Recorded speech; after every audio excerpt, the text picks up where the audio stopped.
It's Raycon Gunner here. I'll give you a kind of an insight on how I created the images for this adventure. So in GPT, I had it working on this adventure from an idea that I had. So I gave it the idea that I had, and then I had it break down. And I use a GPT called the Raycon Quest Crafter.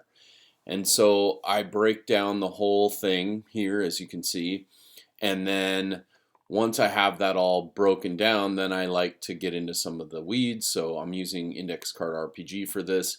And so I had it write its stats out for me so I could use that in the adventure. And then I said, this is great. Can you create an image for each player character design and for each character type, creature type?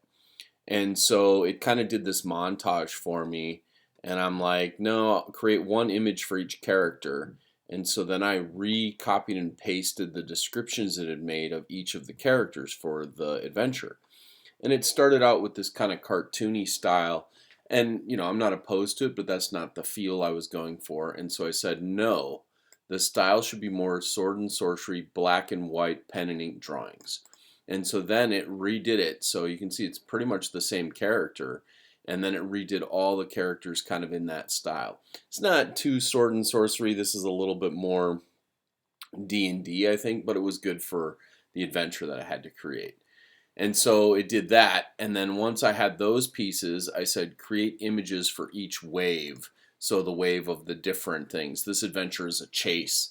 And so then it created the weird creatures, the golems, and then my giant for it as well.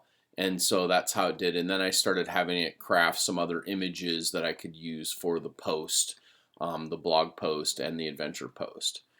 So that's kind of my process in a nutshell. Have it write the description, describe what you're seeing, what the characters or the people are seeing, have it write all of that stuff, and then ask it to generate images in a style that you want for each of those pieces. And it makes these images all by itself. I don't have to do prompts for each one. It literally just spits out those images. I hope this helps.